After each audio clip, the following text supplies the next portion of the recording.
আল্লাহ বলে যে 12 মাস একটা মাস তোরে সুযোগ দিলাম, 11 মাস যা করছস কর, 11 মাসের গুনাহ রমজান মাসে ক্ষমা চেয়ে নে। সুবহানাল্লাহ। 11 মাস আমার রব থেকে দূরে চলে গিয়েছিস, এই একটা মাস আমি রবের কাছে চলে আয়, আমি রবের কাছে চলে আয়, আমি রবের কাছে চলে আয়। বান্দা বলে আল্লাহ শয়তান আমাকে আসতে দিচ্ছে না, তোমার প্রিয় হতে দিচ্ছে না। রব বলে যে ঠিক আছে, আমি তোর পক্ষ হয়ে কাজ করছি, আমি আল্লাহ শয়তানকে বন্দি করে ফেলতেছি, বন্দি করে ফেলতেছি, তোকে আমি একটা মাস সময় দিচ্ছি, ওকে আমি বন্দি করে রাখলাম।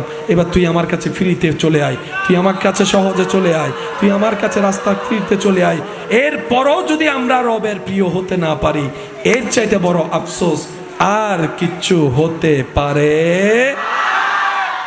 শয়তান খুব চালাক, সে আপনার জীবনে একবারও বলবে না নামাজ পড়ো না, কারণ সে জানে বান্দাকে যদি বলা হয় নামাজ পড়ো না, সে আমি যে শয়তান চিনে ফেলবে। তখন সে কি করে জানেন? অন্য টেকনিকে হামলা করে। টেকনিকটা কি? সে বলে যে পড়বি আর কি, একটু আরাম করে নে, তারপরে পড়িস। সময় কি কোথাও চলে গেছে? এত তাড়াহুড়া করার দরকার কি? একটু আরাম কর, একটু হেলাম দে। এই একটু হেলামে ফজরের নামাজ, সকালে ঘুম থেকে উঠে দেখে 9টা 10টা, কিরে কেমনে বাজলো? হায় হায় ঘুমাই গেছিলাম। শয়তানে বলে আমি করছিলাম। আরো জোরে বলেন। শয়তান জীবনও আপনারা বলবে না নেশা কর, সে বলবে যে যুবন বয়স, যুবক বয়স, এখন একটু একটু মজা না করলে কখন করবি? বুড়া বয়সে মজা করার টাইম পাবি? এখন বন্ধু আছে, বান্ধব আছে, একটু মজা টজা কর না, বুড়া বয়সে এগুলো চাইলেও পারবি না। আর একটা টাইম দিলে কি, একটা টান দিলে কি মরে যায় নাকি? একটু খাইলে কি মরে জানি? আরে প্রতিটা কিছুর একটু একটু স্বাদ নিতে হয়। জোরে জোরে জোরে। এবার সেই কথার তালে পড়ে নেশার জগতে আমার ভাইয়ে গিয়ে এমন অধপতন হয়েছে, মা বাবাকে পর্যন্ত গায়ে হাত তুলতেছে নেশার টাকা পাওয়ার জন্য। কথা বলেন ঠিক কিনা?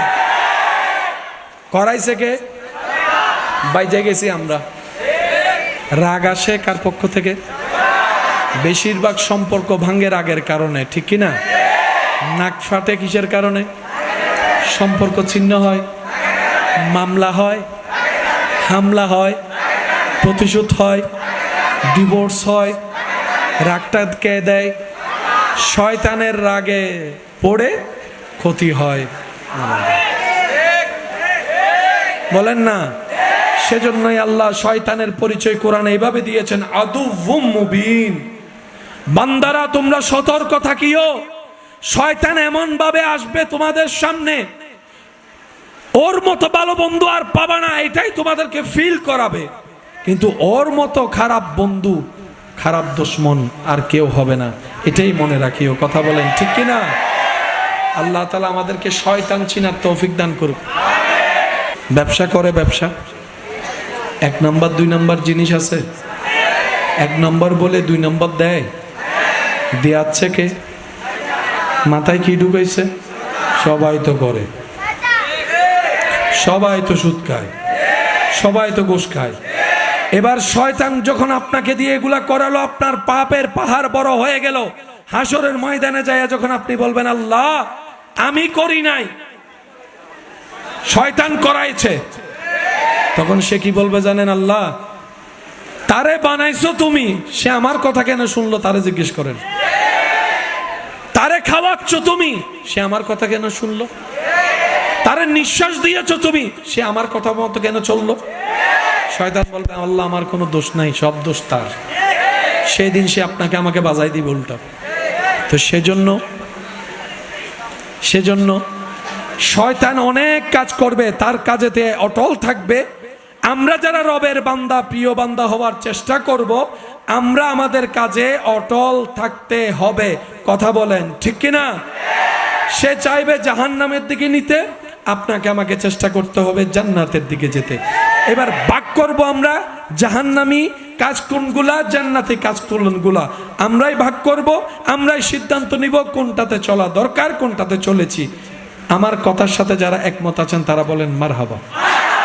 আপনি রাস্তা দিয়ে হেঁটে যাচ্ছেন, একটা পাগল উম্মাদ মজনু আপনাকে যা তা বাসায় গালায় গেলে করছে, মন্দ কথা বলছে, পচা কথা বলছে, আপনি কি রাগ করবেন? মনে কষ্ট নেবেন নাকি হাসবেন? একটু জোরে বলেন।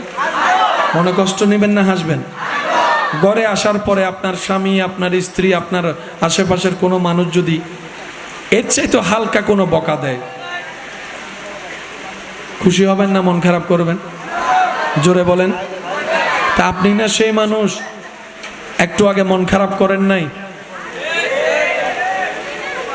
আমার কথা কি বুঝতেছেন আপনারা? বাবা একটু বসে পড়েন, বসে পড়েন, বসুন। জি, ওরা ডিস্টার্ব করছে না দেখার কারণে, একটু বসেন। আমার কথাটা একটু মনোযোগ দিয়ে বুঝবেন, কারণ আমাদের হায়াত শেষ, বাকি আছে অর্ধেক। মন খারাপ করে, বিষণ্ণ হয়ে, চোখের পানি ফেলে এই হায়াত নষ্ট করার দরকার কি? একজন পাগল যদি আপনাকে এরকম মন্দ কথা বলে, আপনার তো মন খারাপ হচ্ছে না। হালকা কিছু কথা যদি আপন মানুষে বলে, আপনার মুখ গুমরা হয়ে যাচ্ছে, মন খারাপ হয়ে যাচ্ছে, পেরেশান হয়ে যাচ্ছেন। তখন আপনি বলবেন ও তো পাগল, ও তো বুঝে, ও তো অসুস্থ, ও তো সুস্থ। আমি বলি ভাই এদিকে ফোকাস দিতে বলছি না, আমি ফোকাস দিতে বলছি মন খারাপ করা না করা সেটা আপনার হাতে। আপনার যদি সবার কথাই মন খারাপ হতো, পাগলের কথাও আপনি রাগ করতেন, কিন্তু আল্লাহ তাআলা আপনার ভিতরে এমন এবিলিটি দিয়েছেন, মন খারাপ করাও আপনার হাতে, না করাও আপনার হাতে। আপনার যেগুলা কষ্ট দেওয়ার কথা, ওগুলাকে পাগলের কথা মনে করে ভুলে যাওয়ার চেষ্টা করেন, আপনি পৃথিবীর মতো অন্যতম সুখী ব্যক্তি হবেন। সুবহান। বাঁচবেন আর কয়দিন? মন খারাপ করে করে জীবন নষ্ট করা কোনো দরকার? বলেন না কোনো দরকার? বাস একটু নিরিবিলি হন, নিরিবিলি হন। আল্লাহ আমাদের সবাইকে একটু বোঝার তৌফিক দান করুন। আল্লাহ তাআলা আমাদেরকে গরু বানাইছে, বলেন না? ছাগল বানাইছে, পশু বানাইছে, পাখি বানাইছে, ফেরেশতা বানাইছে। আমরা মানুষের দলে আসলাম কেন? ইচ্ছাটা রবের ছিল। নবী রাহমাতুল লিল আলামিন একদিন সাহাবাদেরকে জিজ্ঞেস করছেন, ও আমার সাহাবারা, বলো তো দেখি কাদের ঈমানের কথা শুনলে বেশি অবাক লাগে? সাহাবায়ে কেরাম উত্তরে বললেন, ইয়া রাসূলুল্লাহ, নবী রাসূলের ঈমানের কথা শুনলে বেশি অবাক লাগে। আল্লাহ রাসূল বললেন, ও আমার সাহাবারা, ওনাদের ঈমানের অবাক করার তো তেমন কোনো বিষয় নেই, কারণ ওনাদেরকে তো আল্লাহ নিজেই মনোনীত করেছেন। আর একটু জোরে বলেন। এবার সাহাবারা উত্তর দিলেন, ইয়া রাসূলুল্লাহ, তাহলে হয়তো ফেরেশতাদের ঈমান। নবী বলে যে না। এবার সাহাবারা বললেন, তাহলে আমাদের ঈমান। নবী বলে যে না, তোমাদের ঈমানও হয়তো তাআজ্জুব হয় না, কারণ তোমরা তো সরাসরি আমি নবীর থেকে ঈমান শিখছো, আমল শিখছো, ইসলাম শিখছো। তোমরা দেখছো সরাসরি আমি নবীকে, নামাজ কিভাবে আমার থেকে শিখে যাচ্ছ তোমরা, তোমাদের ঈমানও তাআজ্জুব নয়। সাহাবায়ে কেরাম বললেন, ইয়া রাসূলুল্লাহ, আল্লাহ এবং রসুলে এটার উত্তর ভালো জানে। এবার আপনার নবী, আমার নবী, আমাদের নবী রাহমাতুল লিল আলামিন বলে, সাহাবারা শুনো, যাদের ঈমানের কথা ভাবলে অবাক লাগে তারা এখনো আসেনি, তোমাদের অনেক পরে আসবে। আরো জোরে জোরে জোরে। তারা এখনো দুনিয়াতে আসেনি, তোমাদের অনেক পরে আসবে। আমি নবীকে জীবনও তারা দেখবে না, দেখে না, ঈমান নিয়ে আসবে। আমি নবীর একটা কথার জন্য নিজের জান পর্যন্ত দিয়ে দিতে পারবে। আমি মোবারকবাদ জানাই আপনাদেরকে।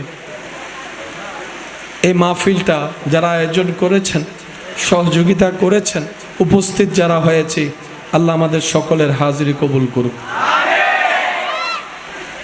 আপনাদেরকে আমি একটু কষ্ট দিব। হাতটা একটু এভাবে করেন, ডান হাত, ডান হাত। জি, শ্রোতা যারা আছেন আমার ভাইয়েরা, আপনারা কষ্ট না হলে করেন, এভাবে সামনে রাখেন, আমার মুখে মুখে বলেন, আল্লাহুম্মা সাল্লি আলা সাইয়্যিদিনা মুহাম্মদ ওয়া আলা আলে সাইয়্যিদিনা মুহাম্মদ ওয়া বারিক ওয়া সাল্লিম। আল্লাহুম্মা সাল্লি আলা সাইয়্যিদিনা মুহাম্মদ ওয়া আলা আলে সাইয়্যিদিনা মুহাম্মদ ওয়া বারিক ওয়া সাল্লিম আল্লাহুম্মা সাল্লি আলা সাইয়্যিদিনা মুহাম্মদ ওয়া আলা আলে সাইয়্যিদিনা মুহাম্মদ ওয়া বারিক ওয়া সাল্লিম। হাত মুট করে ফেলেন, বাস ছেড়ে দেন। এবার একবার বলেন মারহাবা।